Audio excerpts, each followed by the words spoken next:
Once upon a time, in the ancient land of Greece, there lived a brave hero named Perseus.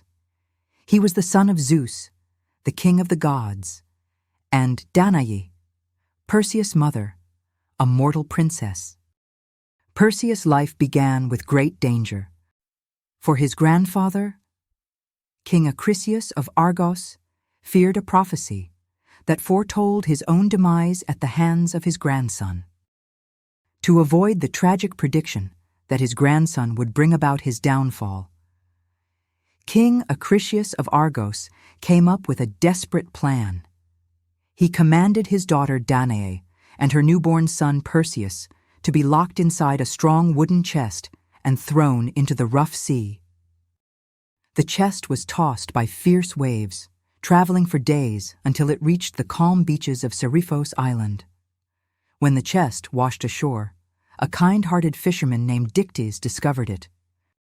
He opened the chest and found Danae and Perseus inside, both exhausted but miraculously unharmed from their long and dangerous journey.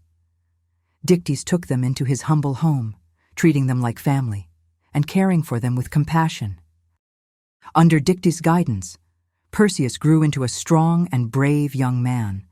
He learned how to navigate the sea and become a skilled fisherman. Despite the challenges they faced as outsiders in a new land, Danae and Perseus found comfort and safety in Dictys' loving home.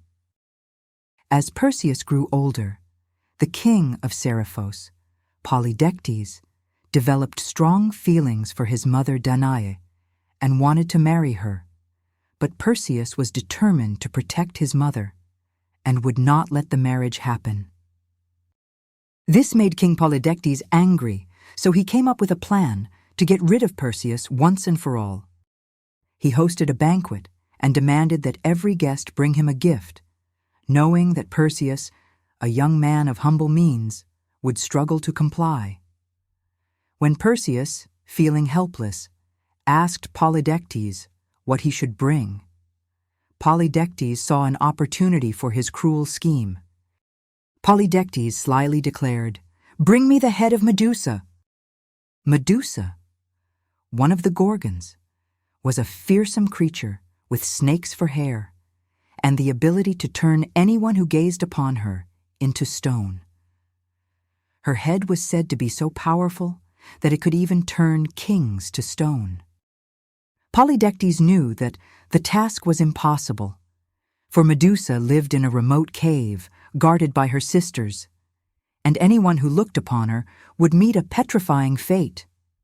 Polydectes expected that Perseus would be killed in his quest, removing him from the picture without a direct confrontation.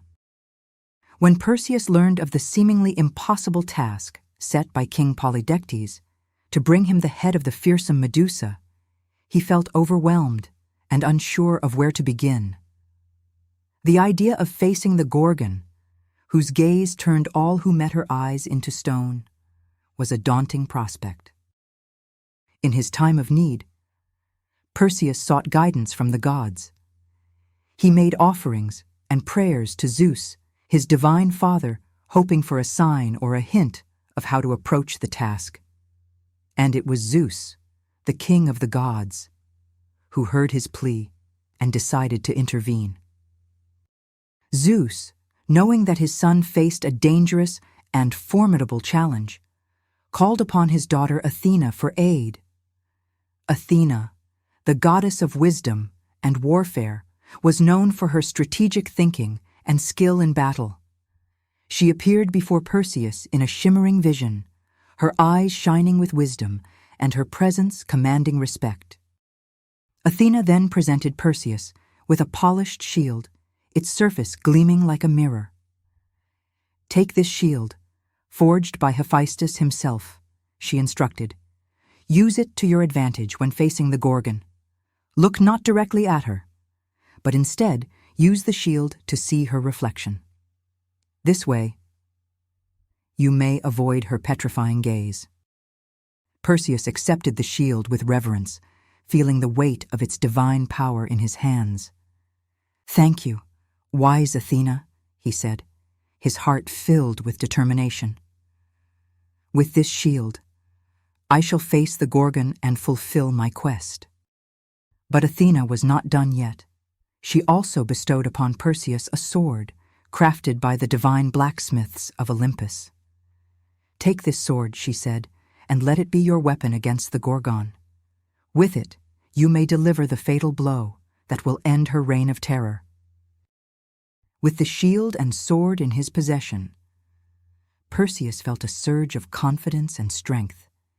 He thanked Athena profusely, promising to use her gifts wisely and with honor.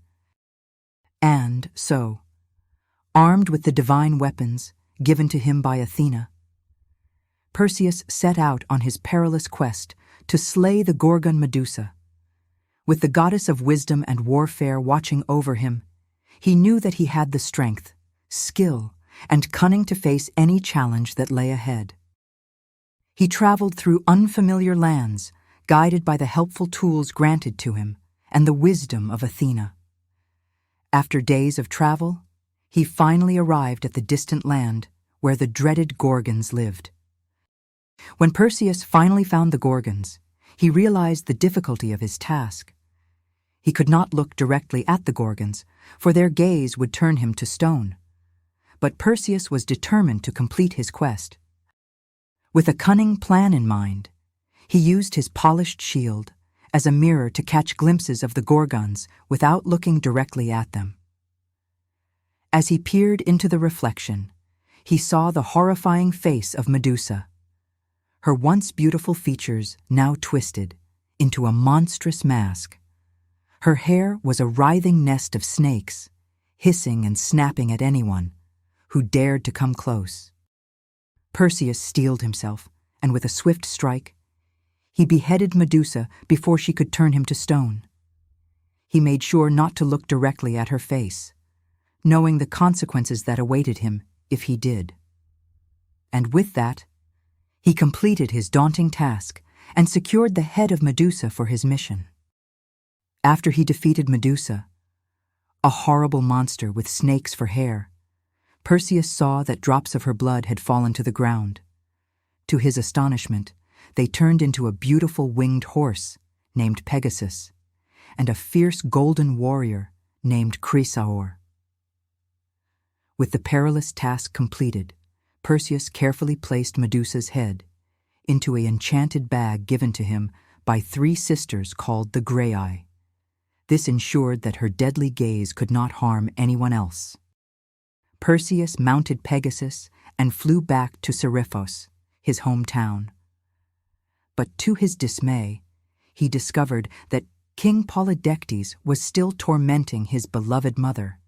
In a fit of justifiable rage, Perseus revealed the head of Medusa to the king and his courtiers, turning them all to stone as punishment for their cruel actions. After rescuing his mother from the clutches of King Polydectes, Perseus returned the gifts bestowed upon him by Hermes and Athena, as a symbol of her strength and power. Athena placed the head on her famous shield, known as the Aegis.